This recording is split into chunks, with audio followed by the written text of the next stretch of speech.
पहले तो आदमी जब तक भगवान से परिचित नहीं होता, ज्ञान से परिचित नहीं होता, तो सातवें आसमान पर उसकी बुद्धि रहती है। उसमें सौ विकार, अभिमान, जाति का, धन का, शक्ति का, अपनी ताकत का, पता नहीं कितने गोबर भरे रखे है।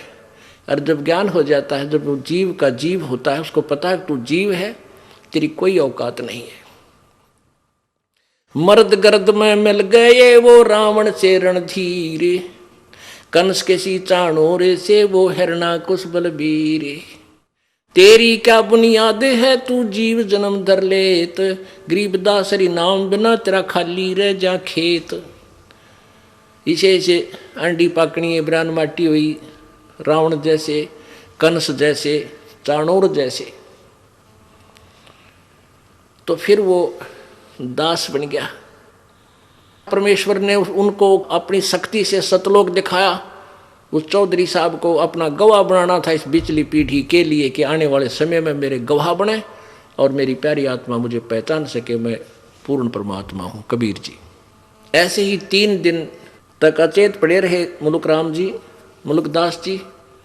और जब वापस आत्मा को छोड़ा, ओहो, फिर उसके बाद कलम तोड़ महिमा गाई अपने कबीर भगवान की। क्या कहते हैं? जपोरे मने साहेब नाम कबीर, जपोरे मने परमेश्वर नाम कबीर।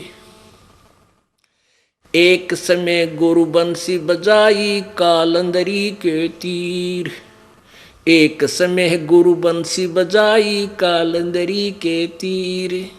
सुर नर मुनि जन थकत बहे वो रुक गया दरिया नीर, जपोरे मन साहेब नाम कबीर, जपोरे मन परमेश्वर नाम कबीर। काशी तज गुरु मगहर आए दोनों दीन के पीर, काशी तज गुरु मगहर आए दोनों दीन के पीर।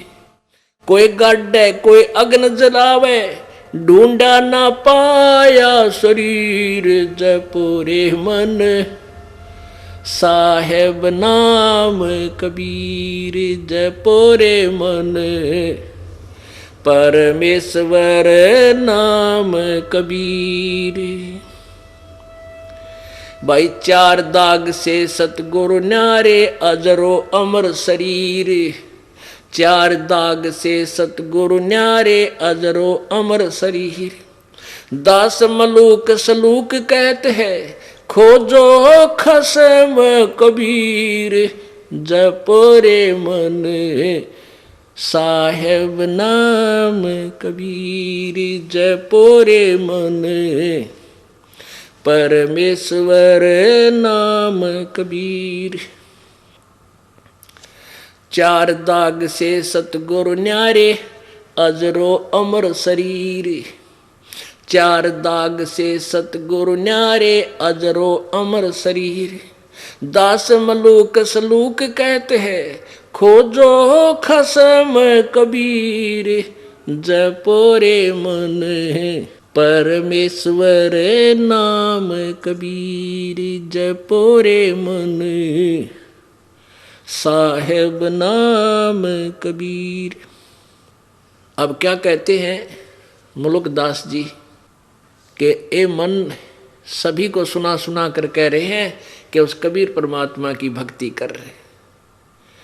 वो कितना समर्थ है, क्योंकि पहले मुलुक राम जी श्री कृष्ण जी के पुजारी थे हिंदू धर्म में जन्म होने के कारण, और महिमा सुना करते थे कि श्री कृष्ण जी जब बंसरी बजाते थे पशु पक्षी आ जाते थे उनके पास, गायें भी बैठ जाती थी। तब मुलुकदास जी ने 1-2 प्रश्न किया था प्रभु जी से कि ऐसे ऐसे सुना है जी कृष्ण भगवान जब बंसरी बजाते थे वहाँ गौएं आ जाती थी, बैठ जाती थी, उनकी प्यार से सुनते थे। क्योंकि हम बहुत दिनों तक उस पुराने रंग में रंगे रह जाते हैं, थोड़ी बहुत श्रद्धा उनमें रह जाती है हमारी। उसको समाप्त करने के लिए प्रभु अपनी प्यारी आत्मा को अपने शरण में लेने के लिए क्या क्या लीला करता है। तो एक दिन परमात्मा ने कहा, चल भाई मुलुकदास, आज हम भी एक बंसुरी बजा के दिखावांगे तेरे उस जमुना के किनारे पे। परमात्मा ने ऐसे हाथ किया, हाथ में बंसुरी आ गई। वो कद्दे ना बजाया करते, वो तो मालिक थे। बंसुरी आ गई और फिर परमात्मा ने वह बंसुरी बजानी शुरू की उस कालंदरी यानी यमुना के तीर पे, किनारे पे। कहते हैं ऊपर से आसमान में देवता लोग भी नीचे को आगे अपने वाहन लेकर के आसपास छा गए और मुलुकदास चारों तरफ देख रहा है। पशु पक्षी भी आसपास आकर के बड़े शांतपूर्वक बैठ गए और दरिया का जल भी कति स्टेबल हो गया, डट गया, रुक गया जब परमात्मा ने वह बंसुरी बजाई। उसके विषय में कह रहे हैं, एक समय गुरु बंसी बजाई कालंदरी के तीर, एक समय गुरु बंसी बजाई कालंदरी के तीर, सुर नर मुनि जन सब थकत बहे वो रुक गया दरिया नीर, जपोरे मन परमेश्वर नाम कबीर। अब तुलनात्मक बताते हैं, तुम श्री कृष्ण जी की महिमा गाते हो, अब कबीर जी की सुन लो। उन्होंने भी ये लीला करके दिखाई, उसमें ऐसा कमाल कर दिया। जैसे दादू साहब जी कहते हैं, और संत सब कूप हैं कहते जरीता नीर, और दादू अगम अपार है यो दरिया सत कबीर। तो वो समर्थता मुलुकदास जी भी कह रहे हैं कि कृष्ण जी ने भी बजाई तो होगी, बंसुरी बजाई थी, ये 100-200 गायें भी इकट्ठी हो जाया करती है। और एक दिन परमात्मा सतगुरु जी ने, कबीर जी ने बजाई थी, रहे गुरु जी ने।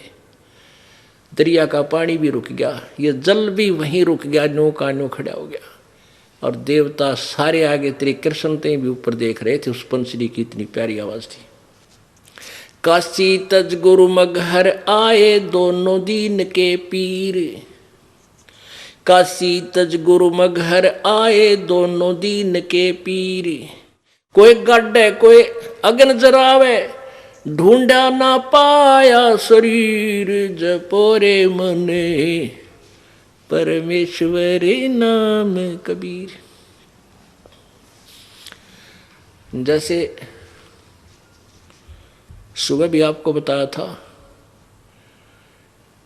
कि बनारस में इन हिंदुओं के नकली गुरु ब्राह्मणों ने, ब्राह्मण 2 प्रकार के होते हैं प्यारी आत्माओं, एक तो परंपरागत केवल नाम का ब्राह्मण होता है और एक कर्म का ब्राह्मण होता है। अब जैसे किसी का कोई दादा परदादा 6ठी 7वीं पीढ़ी में कोई वैद्य होया करता, वैद्य, और वो इतना अच्छा वैद्य था, नब्ज पकड़ के बीमारी जान लेता था, रोग को जान लेता था, दवाई दे देता था, वो तुरंत स्वस्थ हो जाता था। 1-2 पीढ़ी तक भी उस कार्य को उनके वंशज करते रहे, तो वो उस वैद्य नाम से प्रसिद्ध हो गए। तो वो तो वास्तविक वैद्य थे।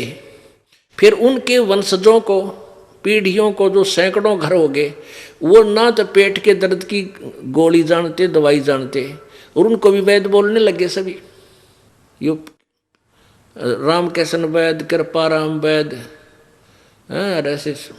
तो वो वैद्य नाम के वैद्य हैं वो, क्योंकि परंपरागत उनका एक सरनेम बन गया, उनका एक समूह का नाम बन गया, वैद्य कहने लगे उनको, लेकिन वो वैद्य नहीं है। ऐसे ही एक तो ब्राह्मण है जो कर्म करते हैं, यानी दीक्षा दिया करते थे, श्राद्ध श्रुद्ध पर जाकर अपना उलट-ओटर करते थे। एक ब्राह्मण है जो अपना मजदूरी करते हैं, कोई नौकरी करता है, कोई खेती करता है, कोई दुकान कर रखा है, वह ब्राह्मण जरूर कहो, पर वह ब्राह्मण नहीं है। वो उन ब्राह्मणों की कैटेगरी में नहीं आते जिनके बारे में अब ये कथा सुनाई जा रही है। एक तो ब्राह्मण होता है कमाऊ, यानी अपना काम करके खावे, एक हुआ खाऊ। तो एक खाऊ ब्राह्मण थे जो लोगों ने गुमराह करके और मूर्ख बनाया करते थे। वो क्या कहते थे कि मगहर में जो मर गया वो गधा बनेगा, नरक में जाएगा, इसलिए मगर में कोई मत मरियो। और जो काशी में मरेगा वो सीधा स्वर्ग में जाएगा। तो वो भोले हिंदू लोग उन नकली गुरुओं की बातों में इतने आगे, इतनी उनकी बातों को ऑथेंटिक मान्या करते उन स्वार्थियों को की बातों को कि ये वेदों के ज्ञाता है और ये जो भी क्रियाक्रम बताते हैं वेदों को पढ़कर ही बता रही है। उन्होंने क्या बता रखा था कि जो काशी में मरेगा वो सीधा स्वर्ग जाएगा। परमात्मा कहते थे भाई अच्छे काम करने वाला, शुभ कर्म करने वाला व्यक्ति, भगवान से डर कर रहने वाला, कहीं भी मृत्यु हो वो सीधा अपने इष्ट लोक धाम को जाता है, और पापी आदमी कितना मर्जी हो सीधा नरक में ठोका जाएगा। ये इनकी बातों को सत्य मत मानो, पर नहीं मानते थे कबीर जी की बात को। अब उन नकली गुरुओं ने कैसा जुल्म करवा दिया। पहले तो ये धारणा फैला दी कि वे जो काशी में मरेगा वो सीधा स्वर्ग जाओगा। अब पुण्यात्माओं, अभी तक हमने स्वर्ग का ही पता था कि स्वर्ग में चले जाओ बेड़ा पार हो जाएगा। अब स्वर्ग तो वैसे सबसे घटिया स्थान है। अब ज्ञान हुआ कि अपनी पूंजी को वहाँ स्वर्ग में मस्ती मार के खत्म कर देंगे पुण्यों को, फिर पाप के आधार पर नरक में जाएंगे। वो हमारे साथ सबसे बड़ा धोखा है। अब ज्ञान हुआ, लेकिन पहले हम स्वर्ग को ही उत्तम मानते थे। तो स्वर्ग प्राप्ति के लिए प्रत्येक आदमी ललायित था, प्रत्येक की इच्छा थी। तो बूढ़े बुजुर्ग अपने बच्चों से कहने लगे, बेटा अब हम बूढ़े हो गए हैं, हमारे लिए कोई व्यवस्था बनारस में कर दो, काशी में, ना जाने कब मृत्यु हो जाए, हम स्वर्ग चले जाएंगे। तो उन्होंने क्या किया कि बनारस में जाकर इन ब्राह्मणों से संपर्क किया कि गुरुजी, क्योंकि उनके गुरुजी वहाँ, जैसे क्षेत्र में कोई ब्राह्मण है वो उनका गुरुजी, फिर उस ब्राह्मण, वो ब्राह्मण एजेंट है उन बनारस के ब्राह्मणों का। उसने अपने गुरुजी से कहा कि हमारे पिताजी कह रहे हैं कि हमें, माताजी कह रहे हैं, माता पिता, कि हमें बनारस में छोड़ दो कुछ दिन, हमारी मृत्यु वहीं हो जाए तो हम पार स्वर्ग चले जाएंगे। तो वो जो उनका गुरुजी था वो पहुंचा वहाँ बनारस में कि ऐसे ऐसे हमारे यजमान हैं, वो यहाँ कुछ दिन रहना चाहते हैं, और क्योंकि वो यहाँ मरेंगे तो स्वर्ग चले जाएंगे। तो उन नकली गुरुओं ने कहा कि हम उनको यहाँ रख लेंगे, वो पैसे हमें दे देंगे, यहाँ जो किराया किराए पे मकान लेंगे उनका खाने खर्चे का हमें दे देंगे, तो और बढ़िया हो गया। तो उन ऐसे वो चारों तरफ से बूढ़े बूढ़े आदमी कति वृद्ध होले, और उन बनारस के उन ब्राह्मणों के पास छोड़ने लगे। उनका जो भी महीने का खर्चा उन्हें कहा वो देने लगे। उनका खर्चा मान ले 10 रुपये होना था, वो 50 मांगा करते। अब अपने माता पिता के लिए, क्योंकि वहाँ धनी व्यक्ति ही जा सकता है, ऐसा वहाँ कर सकता है, तो उन धनी व्यक्तियों ने अपने पिताजी के लिए ये कार्य भी शुरू कर दिया। उसका हो सकता है ये 1 साल जीवें, 2 साल जीवेंगे, वहाँ इनकी व्यवस्था करवाने लगे। अब उन स्वार्थियाँ के मुश्किल होगी, उनका फांसी गलगी गल में। अब एक ब्राह्मण के घर में 10-10 बूढ़े, 10-10 बुढ़िया इकट्ठी होगी। अब बूढ़ा देख के मुश्किल हो जाए, संगवाना जाए, आड़ी बीमारी हो जाते घर में, और वो 10-10 आफत मोल ले ली उन नकलियों ने स्वार्थ में, पैसे के लालच में। तो वहाँ 150-200 ब्राह्मण थे। उनने सोची वह तो बात बिगड़ गई, इबिन बुढ़िया ने क्यों कर संगवावा। उनने मीटिंग करी नकमी आत्माओं ने, जालिमों ने। उन्होंने क्या किया कि गंगा के किनारे एक मानस काटने का हत्था बना दिया, एक हत्था बना दिया, यानी एक ऐसी स्थान बना दिया कि उसमें गुफा बनाई कती किनारे पे, और उस गुफा को एक ईंटों के आरस बना दी ऐसे, और उसके अंदर एक आरा फिट कर दिया लकड़ी काटने का, आरी, जैसे आरे से करौंत बोलते हैं उसको, करौंत, और उसकी हैंडलिंग, उसको कंट्रोल कर दिया थोड़ी दूरी पे। उस साइड में अलग से स्ट्रक्चर बना दिया और उसका रस्सा खींच दिया अंडरग्राउंड, और वहाँ एक ऐसा बढ़िया तकत सा प्लेटफार्म सा बना दिया। फिर ये अफवाह फैला दी कि भाई जो स्वर्ग जाना चाहता है, भगवान की तरफ से एक करौंत आता है, करौंत आरा, जो जल्दी स्वर्ग जाना चाहता है वो गर्दन कटवा ले वहाँ करौंत से, और वो सीधा बहुत शीघ्र स्वर्ग चला जाएगा। अब बुढ़ापे में आदमी उठा जाना बैठा जा, कदे खांसी उठा, कदे आंख तो दिखा नहीं कि तब पड़ जा। तो उनने सोची मरना तो आज भी है, बुढ़िया ने सोची, बुजुर्गों ने, मरना कल भी है। अरे देख कितना बढ़िया काम हमारे गुरुजिया ने बता दी, भगवान का आदेश हो गया और ऊपर से परमात्मा की तरफ से क्रोध आता है।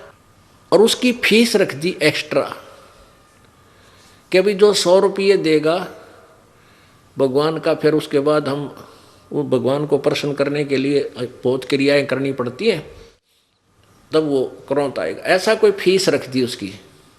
अब उन बुजुर्गों ने सोची मरना तो हमने है ही, यहाँ हम भी दुखी हो रहे हैं और ये ब्राह्मण लोग, ये गुरुजी से कच्चा पक्का भोजन देते हैं यहाँ पर, वो दुखी होंगे। तो उन्होंने सारी स्कीम बनाकर अपने बच्चे बुला लिए, जो हिम्मत सी करता था उनमें से मरण की, और कहने लगे बेटा हमने मृत्यु तो होना ही है। गुरुजी कह रहे हैं ऊपर एक आरा आता है क्रोध भगवान की तरफ से, वो उसी पर चलता है जिसकी वहाँ चाह होती है। और मरना तो हमने है बेटा, इसकी इतनी फीस लगे, 1 साल में आपकी इतनी खर्चा हो जाएगा और इतनी फीस ये मांगते, इनको दे दो। अब अपने माता पिता के लिए सभी ये चाहते हैं भाई इनकी इच्छा पूरी हो, और वो भी स्वीकार कर ली। अब वो क्या करें, उस आदमी ने वहाँ लेटा दें उस प्लेटफार्म पे, और वहाँ खड़े होकर आवाज़ लगावें, हे परमात्मा इस प्यारी आत्मा को स्वीकार करियो।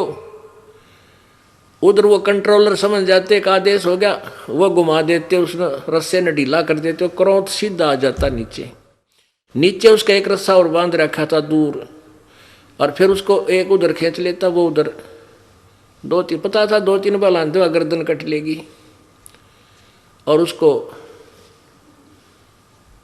वहीं गंगा में बहा देते थे। और कई बार क्या होता था, वो उनके वो सारा जो साजबाज सारा कंडेम हो जाता, वो रस्सा अड़ जाता, नहीं वो क्रोध आता, तो उसको उठा लेते, भाई अब तेरा नंबर नहीं आया, फिर आओगा, अब तू चाल। तो और पक्की हो जाती है तेरा गजब, तो भगवान ने की तरफ से आवे, क्यों बोले आत्मा थी, विश्वास करते थे मालिक पे।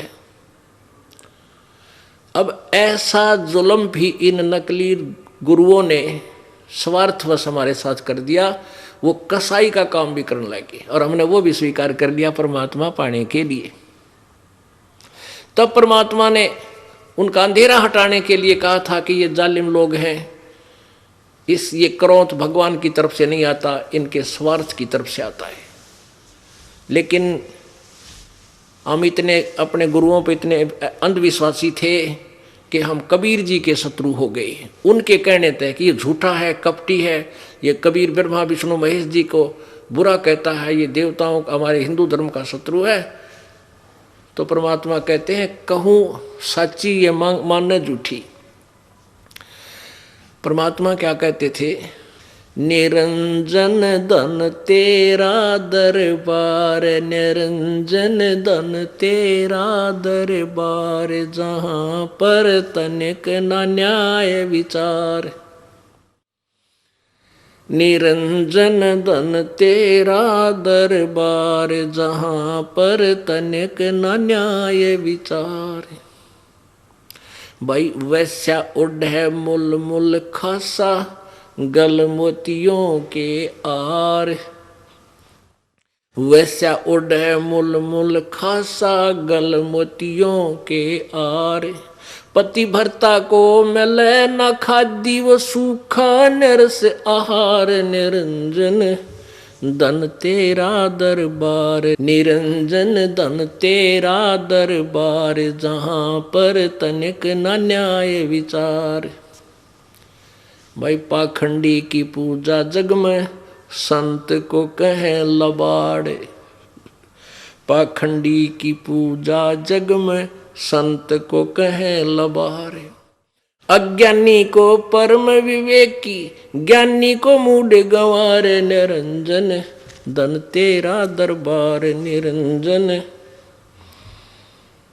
धन तेरा दरबार, जहाँ पर तनिक न न्याय विचार।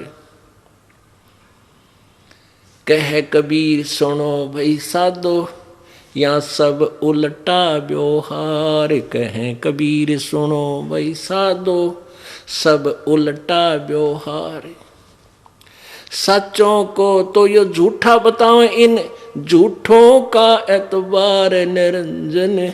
धन तेरा दरबार निरंजन, धन तेरा दरबार, जहां पर तनिक न न्याय विचार। कह कबीर सुनो भई साधो, सब उल्टा व्यवहार। कह कबीर सुनो भई साधो, सब उल्टा व्यवहार।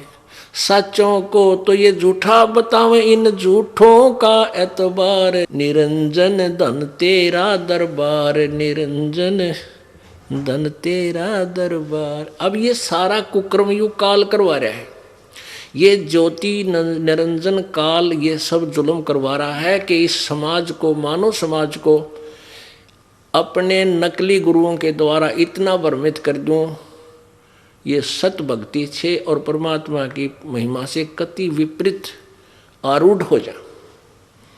ये तो परमात्मा स्वयं आते हैं समय समय पर अपनी समर्थता का प्रमाण देकर भक्तों को, मानव समाज को फिर से भगवान से जोड़ते हैं। इस पिछली पीढ़ी के लिए ये चाहते हैं कि पिछली पीढ़ी तक मनुष्य में परमात्मा की आस्था बनी रहे। नहीं तो ये काल चाहता है ये नास्तिक हो जाएं, ऐसी साधना करवा दें इनसे नकली लोग संत कि इनसे कोई भगवान से कोई लाभ ना हो, और ये सब कहने लग जाएं कि परमात्मा कहीं नहीं है, झूठ बोलते हैं। जैसे पूरा चीन नास्तिक हो गया, रूस नास्तिक हो गया। क्यों हो गया? क्योंकि उन्होंने महात्मा बुद्ध की शरण दी। महात्मा बुद्ध के पास भक्ति नहीं थी, केवल पूर्व जन्म की कमाई थी, जिसके कारण कुछ एक चमत्कार हुए, जिससे उनके वचन में शक्ति थी, काल का भेजा हुआ था। और आज वो नास्तिक हो गए क्योंकि उसके द्वारा बताई गई साधना से ईश्वरीय लाभ ना मिला किसी को। और काल यही चाहता है कि लोग नास्तिक हो जाएं, मांस खाने लग जाएं, शराब पीने लग जाएं और भगवान से दूर हो जाएं, पापी हो जाएं। अब देखो मुसलमान समाज में मांस ने किस तरह खाए हैं। ईसाई समाज में देख लो, मांस की आंट नहीं, शराब की आंट नहीं, तो सिगरेट की कोई उनके लिए मर्यादा नहीं। ऐसे ही सिख समाज में मांस और शराब तो ऐसी होगी जैसे दूध और दही पिया करे। ऐसे हिंदू समाज में आग लगी। तो काल ये चाहता है कि मैं इतना गिरा दूं कि जब भक्ति युग आवे तब तक ये कति नास्तिक हो जा और कति दुष्ट हो जा। लेकिन परमात्मा कहता है मेरी आत्मा, मेरी प्यारी आत्माओं को मैं आप सुधार लूँगा। मेरे पास वो शक्ति है, मेरे पास वो ज्ञान है, वो भक्ति है, न मांझ धो के फिर साफ कर लूँगा अपना ने और भक्ति योग बना लूँगा। इतनी समर्थता है मालिक के ज्ञान में। और ज्ञान सब ज्ञानड़ी, ये कबीर ज्ञान सो ज्ञान। जैसे गोला तोब का अब करता चले मैदान। अब परमात्मा का ज्ञान इतना जबरदस्त है, ऐसा अटैक करेगा अज्ञान के ऊपर, ऐसा आक्रमण करेगा जैसे तोब का गोला सब किले और मकान ढा के कति मैदान बना देता है। तो पुण्यात्माओं, परमात्मा ने कहा भी मैं मगर में शरीर छोड़ूंगा और तुम देख लियो मैं कहाँ जाऊंगा। तो परमात्मा ने वहाँ मगर में जाके, जहाँ मरने से एक ब्राह्मण लोग कहते थे वहाँ गधा बनता है, नरक में जाता है। तो परमात्मा ने कहा भी मैं सच्ची भक्ति करता हूँ, पूर्ण परमात्मा की करता हूँ और तुम्हारे इन भगवानों की नहीं करता हूँ। और आप देखना मैं मगर मरूंगा और वहाँ देखना कहाँ जाता हूँ। तो उस समय कबीर परमेश्वर जी के वीरदेव सिंह बघेल काशी का राजा और बिजली खां पठान मगहर का नवाब दोनों शेष हो चुके थे। तो परमात्मा ने मगहर में जाकर मरने की यानी शरीर छोड़ने का ऐलान कर दिया। बनारस से भी बहुत लोग देखने के लिए गए, राजा भी गया, सेना ले गया कि वहाँ कबीर जी मृत्यु होगी, शरीर छोड़ेंगे, हम अपने गुरुदेव का शरीर यहाँ लाएंगे बनारस में और हिंदू रीति से उनका संस्कार करेंगे। और यदि वो मुसलमान नहीं देंगे हमारे को बिजली खान पठान तो युद्ध करके लाएंगे। सेना भी साथ ले गए।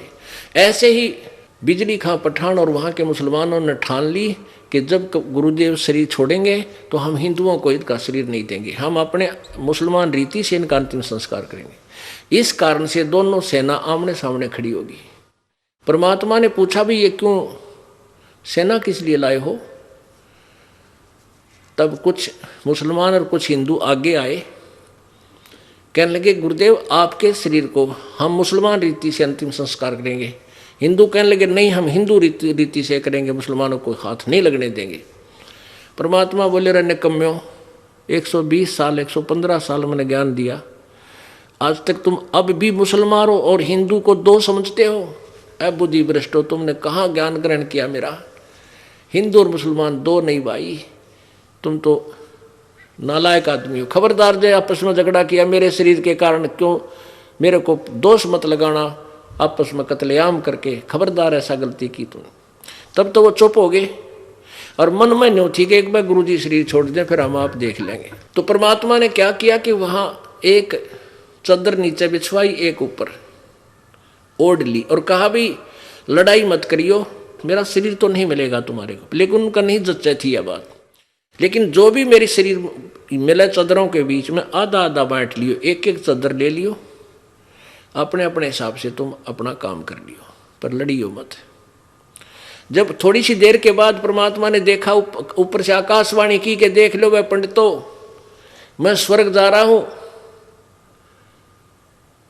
और मगर मरा हूं। मरा तो नहीं थे परमात्मा, तो अजर अमर है, सह शरीर जा रही थी। तो अब सबने ऊपर देखा परमात्मा जा रहे हैं आकाश में, तो सबने एक दूसरे ने दांता तल उंगली दबाई को हो तो भगवान थे भाई, सचमुच ये तो स्वर्ग गए। और उन्होंने सोचा वैसे सही बात है, कबीर जी की भक्ति सही थी, देखो स्वर्ग चले गए। अपने आत्माओं, कहाँ तो वहाँ कत्लेआम होना था, हिंदू और मुसलमान का इतना जबरदस्त युद्ध होना था जैसे महाभारत हुआ था। लेकिन परमात्मा ने अपनी शक्ति से उसको टाल दिया। उस समय वो दोनों हिंदू और मुसलमान एक दूसरे से सीने से लग कर रो रहे हैं और अपने अपने दुर्बुद्धि को कोस रहे हैं कि हम दुष्ट थे, हमने भगवान को पहचाना नहीं, हमने उनकी अंतिम समय में भी आत्मा दुखा दी, हम लड़ने को तैयार हो गए, हम पापी थे। उन्होंने आपस में सलाह करके एक चादर हिंदुओं ने ले ली, एक मुसलमानों ने। आधे फूल जो सुगंधित फूल मिले थे परमात्मा के शरीर के समान सुगंधित फूल मिले थे, शरीर नहीं था वो तो चले गए सह शरीर। आधे फूल हिंदुओं ने ले लिए, आधे मुसलमानों ने। वहीं साथ साथ दोनों ने, उन्होंने हिंदू रीति से संस्कार कर दिया, वहाँ एक कब्र बना रखी है मुसलमानों ने, और हिंदुओं ने वहाँ एक नीचे ऐसे यादगार बना दी है, नीचे गड्ढा खोद के वहाँ दाब रखे फूल। और दोनों साथ साथ यादगार बनी है। ये दास सैकड़ों भक्तों के साथ वहाँ देख कर आए हैं और पूरा वो मगर नगर आज भी गवाही देता है कि ऐसा ही हुआ था। तो इसके बारे में मुल्कदास जी कहते हैं, काशी तज गुरु मगहर आए दोनों दीन के पीरी, जयपोरे बने परमेश्वर नाम कबीर। काशी तज गुरु मगहर आए दोनों दीन के पीर, काशी तज गुरु मगहर आए दोनों दीन के पीर। कोई गाड्डे कोई अग्न जरावे, ढूंढा ना पाया शरीर, जपोरे मन परमेश्वर नाम कबीर। चार दाग से सतगुरु न्यारे वो अजरो अमर शरीर।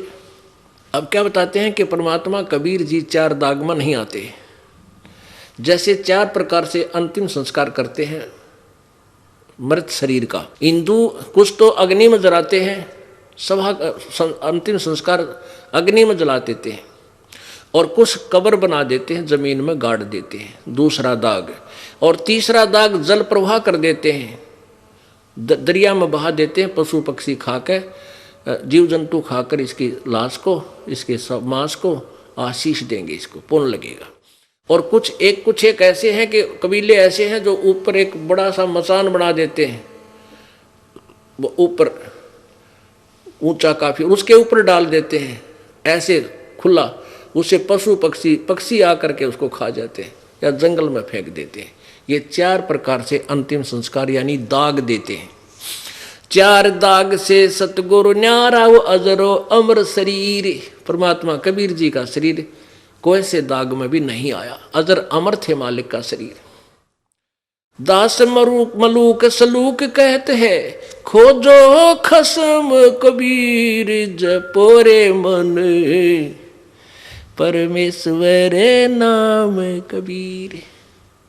अब कहते खोजो उस खसम कबीर को, खामिद मालिक, वो सबका मालिक, सबका स्वामी, उस खसम को, उस सबके स्वामी को, उस अपने निज मालिक को, उस कबीर को ढूंढो, उस परमात्मा की भक्ति करो। बोलो सतगुरुदेव। और बात तेरे काम न आवे, तू संतों शरण लाग रे। के सोवे गफलत में बंदे, जाग जाग नर जाग रे, जाग जाग नर जाग रे। और बात तेरे तू संतों शरण लाग रे। के सोवे गफलत में बंदे,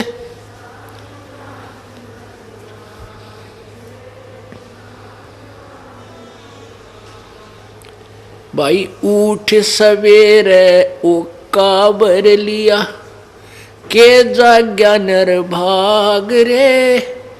उठ सवेरे हुक्का भर लिया, के जाग्या नर भाग रे। राम रट्या ना कोई सुकर्म कीन्या, ये फूटे तेरे बाग रे, फूटे तेरे बाग रे। और बात तेरे काम न आवे, संतों शरण लाग रे। के सोवे गफलत में बंदे, जाग जाग नर जाग रे। भाई तन सरायम जीव मुसाफिर, करता रहे दिमाग रे। तन सरायम जीव मुसाफिर, करता रहे दिमाग रे। रात बसेरा कर ले डेरा, चले सवेरा त्याग रे, चले सवेरा त्याग रे। और बात तेरे तू संतों शरण लाग रे। के सोवे गफलत में बंदे, जाग जाग नर जाग रे। उमदा चोला बना अनमोला, लगे दाग पे दाग रे। उमदा चोला बना अनमोला, लगे दाग पे दाग रे। 2 दिन की गुजरान जगत में, क्यों जले बिरानी आग रे, जले बिरानी आग रे। और बात तेरे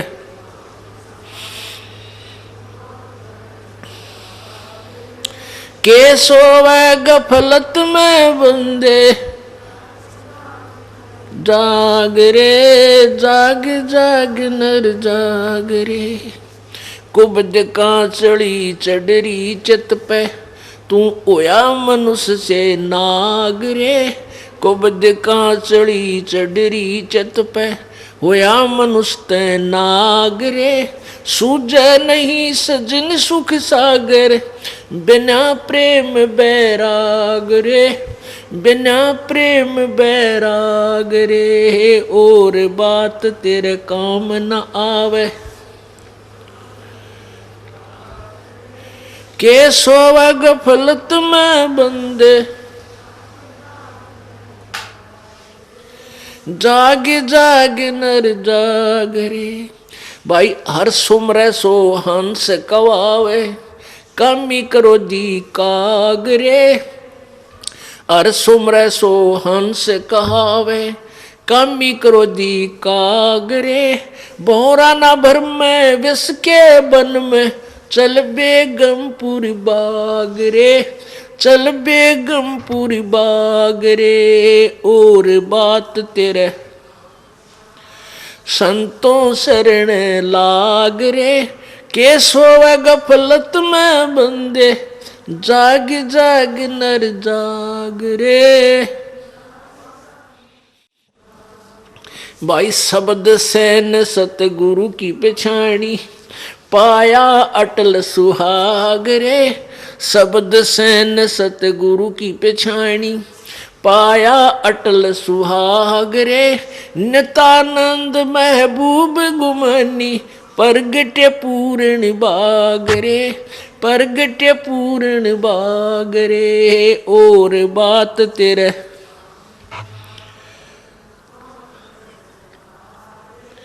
के सोव गफलत में बंदे, जाग जाग नर जाग रे, जाग जाग नर जाग रे।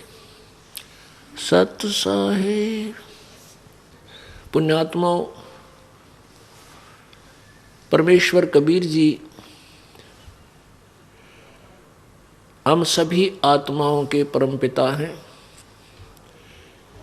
वो हमारे सच्चे मालिक हैं, सच्चे साहिब हैं, सत साहिब हैं। सत साहिब का अर्थ होता है सच्चा मालिक, वास्तविक स्वामी, हमारा असली पिता, असली मालिक।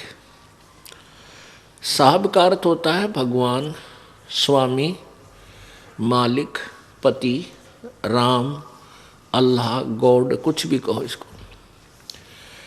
अब ये सत साहब क्यों कहा जाता है? सत साहिब, सत साहब।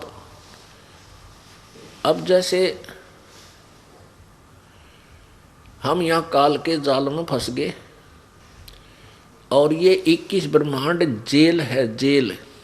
ये एक प्रिजन है, कारागार है। और इस कारागार के अंदर बहुत से प्रबंधक होते हैं। जेल का सुपरिटेंडेंट होता है, फिर उससे ऊपर भी अधिकारी होते हैं और नीचे भी वहाँ बहुत से अलग वार्डन बनाए जाते हैं जो इंचार्ज कैदियों के होते हैं। तो हम सभी आत्माएं, सभी प्राणी, पशु पक्षी, मनुष्य, देवता जितने भी हैं, हम काल की जेल में हैं। और यहाँ के मालिक कौन है? इस जेल के प्रबंधक, यहाँ का सुपरिटेंडेंट समझ लो यू काल है, या यहाँ का मालिक समझ लो डीजी समझ लो। और ब्रह्मा विष्णु महेश यहाँ के प्रबंधक हैं, इस जेल में सबकी व्यवस्था रखते हैं। और आप और हम सभी यहाँ कैदी है, ये सत्कर मान लेना। एक पुन्नी एक पापी आया, एक है सूम दलेल रे, गरीब दास सतपुरुष भजन बिन सब ही जम की जेल रे। एक पुन्नी एक पापी आया, एक है सूम दलेल रे, गरीब दास हरि भजन बिना ये सब ही जम की जेल रे। एक पुण्य करता है, पुण्य धर्मी व्यक्ति है, और एक बिल्कुल पुण्य नहीं करता, बिल्कुल कंजूस है, सोम है। अब ये पुण्य करने वाला कहाँ जाएगा? स्वर्ग जाएगा। और स्वर्ग में अपने पुण्यों को समाप्त करके कहाँ आएगा? नरक में जाएगा। क्योंकि जब तक हम कबीर परमेश्वर जी की शरण में परम संत के माध्यम से नहीं जुड़ते हैं, तब तक प्राणी को, चाहे वो किसी भी देव की भक्ति करता है, चाहे ब्रह्म साधना करता है, चाहे परब्रह्म साधना करता है, चाहे वो ब्रह्मा विष्णु महेश या अन्य देवताओं की और अन्य पूजाएं करता है, उसको वर्क डन मिलेगा। जैसा किया वैसा फल उसको भोगना होगा। पुण्यों का अलग अकाउंट होगा और पाप का अलग होगा। तो पुण्य स्वर्ग में और पाप नरक में। फिर कुछ मिले जुले ऐसे संस्कार निर्धारित किए हैं जो 84 लाख प्रकार के प्राणियों की, पशु पक्षी, जीव जंतु, जल के जंतु, इन सभी की योनियों में भी आपने भोगना पड़ेगा। एक पुण्य करने वाला, एक पापी, और एक है सोम दलेल रे, एक कति कंजूस है, दान पुण्य करता नहीं। तो ये सभी कहते हैं काल की ही जेल में है। वो पुण्य करने वाला भी स्वर्ग में पहुंच गया, वहां पुण्य खत्म होते नरक, नरक के बाद 84 लाख योनियों के इस कोल्लू के चक्कर में गिर जाएगा। अब हम सत साहिब को डिफाइन कर रहे हैं, सच्चे मालिक सत साहब की परिभाषा बता रहे हैं आपको। अब सत साहिब क्यों कहना पड़ा? क्योंकि सच्चा मालिक हमारा वास्तविक जो हमारा धनी है, हमारा स्वामी है, जिसके हम बच्चे हैं, वो कबीर देव है, कबीर साहब। देव कहो, साहब कहो, राम कहो, अल्लाह कहो, गॉड कहो, ये सभी भाषा भिन्न और उपमात्मक परमात्मा के नाम हैं।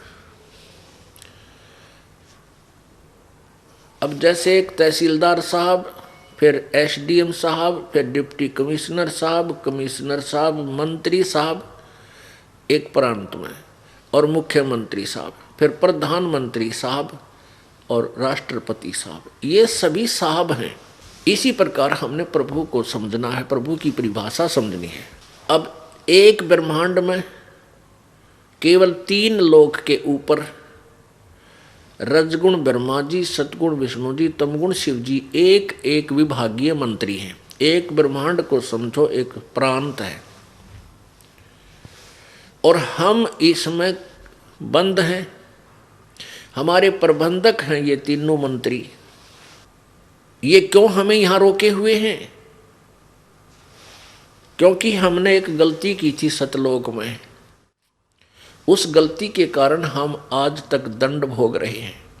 वो दंड तो ये उसका इतना बड़ा पैमाना हो गया हमारे लिए, इतना बड़ा दंड बन गया कि 84 लाख योनियां भी उसी कारण से आज हम भोग रहे हैं। क्योंकि हम अपने पिता को भूलकर उस सच्चे मालिक को, सच्चे साहब को, सत साहब को भूल गए। इस झूठे नकली साहब के ऊपर हम आकर्षित हो गए। कौन? किसके ऊपर? इस ब्रह्म ज्योति निरंजन के ऊपर। और इसके साथ हम यहाँ काल के इसके लोक में आ गए। इसको श्राप लगा हुआ है 1 लाख मनुष्य शरीरधारी प्राणियों का के शरीर से जो सूक्ष्म शरीर निकलता है, उस सूक्ष्म शरीर को तपतशिला पर भूनता है। एक तपतशिला है, अपने आप प्रज्वलित रहती है वो, जैसे तवा होता है, तई चूल्हे की तवा, ऐसे वो अपने आप गर्म रहता है ऑटोमेटिकली। उसके ऊपर 1 लाख मानव शरीरधारी प्राणियों के सूक्ष्म शरीर सहित उनको वहाँ डाल दिया जाता है। और उन्होंने अपने जीवन में, अब देखो, आप देखते हो इंसान बुराई को तुरंत स्वीकार कर लेता है।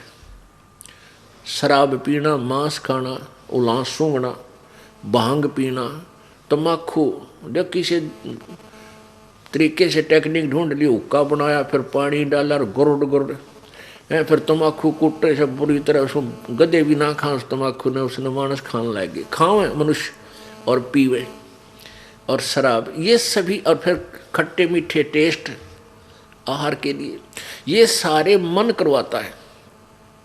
और मन है ये काल का एजेंट। काल ने अपना एजेंट छोड़ रखा आत्मा के साथ, आत्मा इसके अधीन कर दी इसने।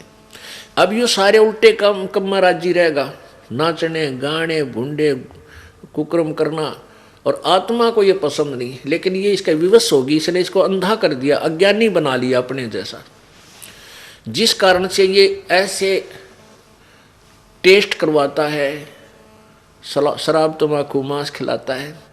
और फिर ऐसे जो आहार सारा जीवन जो करता है प्राणी मनुष्य, उसकी कुछ अंश सूक्ष्म शरीर के अंदर समा जाता है, शराब का भी, मांस का भी, और ये खट्टे मीठे टेस्ट का भी, और तंबाकू भांग आदि का। फिर उन सब को इकट्ठा डालता है, उन शरीरों को जिन्होंने मांस आदि खाए हैं या ना खाए हैं, सबको इकट्ठा डाल देता तपतशिला पे। फिर सूक्ष्म शरीर में ये प्राणी मरता नहीं, लेकिन पीड़ा इतनी होती है, तौबा बोल जाता वहाँ तक तपतशिला पे, बहुत बुरी तरह चला चला के ये बेहोश हो जाता है। और फिर इतना गर्म किया जाता है, उसके मनुष्य सूक्ष्म शरीर के अंदर से वो गंध निकालता है जो आजीवन उसने ग्रहण किया है। जिन्होंने थोड़े पाप कर, थोड़े व्यसन किए हैं, तम्बाकू शराब या नहीं किए हैं, तो वो उनको कम पीड़ा होती है, ऑटोमेटिक सिस्टम है वहाँ पर, वो शीघ्र वहाँ से उछल जाते हैं। और जिनके अंदर ज़्यादा माल है उनको बहुत देर तक तड़पाता है, बहुत बिल्कुल फाइनल करता है, वहाँ उस गंध ने निकालता है। वो सबसे ज़्यादा कष्ट वहाँ उनको और होता है जो व्यसन करते हैं, और उनसे निकले हुए उस गंध को जो ज्योति निरंजन खाता है, ये काल ब्रह्म खाता है। उसके लिए, अपने स्वार्थ के लिए इसने अपने पुत्रों को भी गुमराह किया हुआ, ब्रह्मा विष्णु महेश को भी। इनको भी नहीं मालूम तुम्हारा पिता कौन है, निराकार है साकार है, इनको भी धोखा दे रखे है। ये सत्कर मान लेना आप पुण्यात्माओं, इनको खुद ये नहीं मालूम भगवान, किस भगवान की भक्ति करनी चाहिए। ब्रह्मा विष्णु महेश को आप नहीं पता किस इष्ट की पूजा करने से तुम्हारे कल्याण होगा। अब ये बात एकदम खटकती है आप जी के कि हमने तो ब्रह्मा विष्णु महेश जी को अजरो अमर सर्वेश्वर महेश्वर मृत्युंजय कालज्य और सारी सृष्टि के रचनहार सुना था, और आप जी कह रहे हैं कि इनको ज्ञान ही नहीं था। दास नहीं कह रहा, इनका इतिहास बता रहा है। अब दिखाता हूं आपको पुण्यात्माओं, ये जब तक हम इन सदग्रंथों के बार बार रूबरू नहीं होंगे, ये अज्ञान रूपी प्रताप के हृदय से हटेगी। और जब तक ये अज्ञान नहीं हटलेगा, इतना नया रंग नहीं चढ़ सकता। पेंटर क्या करता है, पहले वाले रंग को कति का रेग मार से क्लियर करेगा, उसको साफ करके फिर नया पेंट करेगा, वो बिल्कुल चमक देगा। नहीं तो पुराना रंग नए रंग को टिकने नहीं देता। तो हमारे अंदर ये पुराना रंग इतना भरा हुआ है जिसकी कोई था नहीं, लेकिन परमात्मा का रेग मार भी पूरा 100 नंबर का है, इन पाड़े के दर देगा। अब देखिएगा श्रीमद् देवी भागवत, इसी से पता लग जाएगा आपको कि ब्रह्मा विष्णु महेश ज्ञानी थे या अज्ञानी। और ये ऋषि महर्षि भी तत्व ज्ञान परिचित थे या अज्ञानी थे। जिन सदग्रंथों को हम एथेंटिक और फाइनल मानते थे पवित्र हिंदू धर्म के अनुयायी, आज उन्हीं से हम पढ़ रहे हैं, उन्हीं में हम देख रहे हैं कि हमारे को गलत मार्गदर्शन किया गया था। हमारे सदग्रंथों को भी सही ढंग से हमारे सामने इन नकली गुरुओं ने पेश नहीं किया, हमारे को गुमराह करके रखा। ये काल के दूत थे, काल के एजेंट थे, इन्होंने हमें यहाँ रोके रखा, सच्चे भगवान तक, सत्साहिब तक नहीं पहुँचने दिया। इन नासवान भगवानों को अविनाशी बताते रहे। ये देखिएगा, ये श्रीमद् देवी भागवत यानी देवी पुराण, ये गीता प्रेस गोरखपुर से प्रकाशित है। संपादक हैं हनुमान प्रसाद पोदार चिमनलाल गोस्वामी। ये कहाँ से छपी है?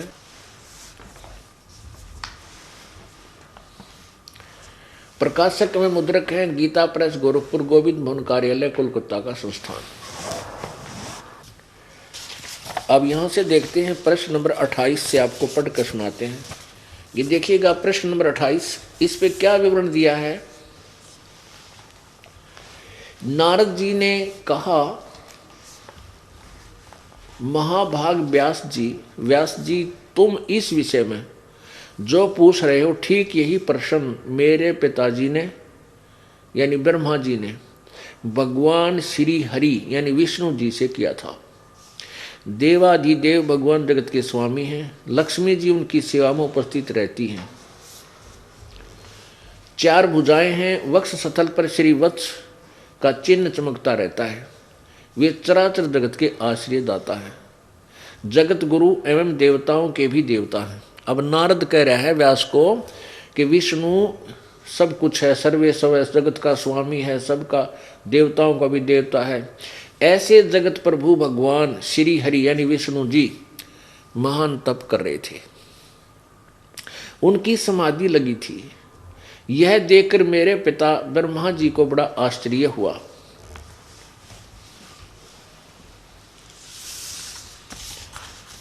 अतः उन्होंने उनसे यानी विष्णु जी से जानने की इच्छा प्रकट की। ब्रह्मा जी ने पूछा ब्रह्मा जी ने पूछा, प्रभु आप देवताओं के अध्यक्ष, जगत के स्वामी और भूत भविष्य एवं वर्तमान सभी जीवों के एकमात्र शासक हैं। भगवान फिर आप क्यों तपस्या कर रहे हैं और किस देवता यानी किस भगवान की आराधना में ध्यान मग्न है? मुझे असीम आश्चर्य तो ये हो रहा है कि आप देवेश्वर यानी सब देवों के मालिक एवं सारे संसार के शासक यानी कुल मालिक होते हुए भी समाधि लगाए बैठे हैं।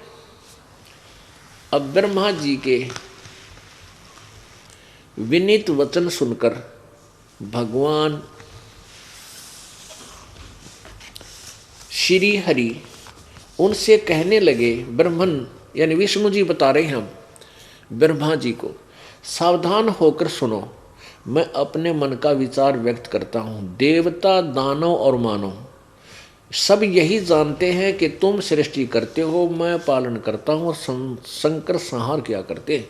किंतु फिर भी वेद के पारगामी पुरुष अपनी युक्ति से यह सिद्ध करते हैं कि रचने, पालने और संहार करने की यह योग्यता जो हमें मिली है, इसकी अधिष्ठात्री शक्ति देवी है यानी दुर्गा है।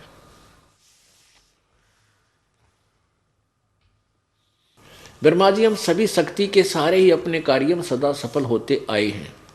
सुवर्त प्रत्यक्ष और परोक्ष दोनों ही उदाहरण मैं तुम्हारे सामने पेश करता हूँ, सुनो। यह निश्चित है कि उस शक्ति के अधीन होकर ही मैं इस शेष नाग की सैया पर सोता और सृष्टि करने का अवसर आते ही जाग जाता हूँ। मैं सदा तप करने में लगा रहता हूँ। उस शक्ति के शासन से कभी मुक्त नहीं रह सकता। कभी अवसर मिला तो लक्ष्मी के साथ सुखपूर्वक समय बिताने का सौभाग्य प्राप्त होता है। मैं कभी तो दानों के साथ युद्ध करता रहता हूँ। अखिल जगत को भय पहुँचाने वाले दैत्यों के विकराल शरीरों को शांत करना मेरा परम कर्तव्य है। ये 29 पृष्ठ पर बता रहे हैं और प्रथम सकंद, पहला सकंद 28-29 पृष्ठ आपको पढ़कर सुना रहा दास। अब क्या कह रहे हैं? विष्णु जी बोल रहे हैं कि मुझे सब प्रकार से शक्ति यानी दुर्गा के अधीन होकर रहना पड़ता है। उन्हीं भगवती शक्ति का, उस दुर्गा का मैं निरंतर ध्यान किया करता हूँ, यानी मैं उसी की पूजा कर रहा हूँ। ब्रह्मा जी, मेरी जानकारी में इन भगवती शक्ति से बढ़कर दूसरे कोई देवता नहीं, यानी इससे बड़ा कोई भगवान नहीं है दुर्गा तो ऊपर।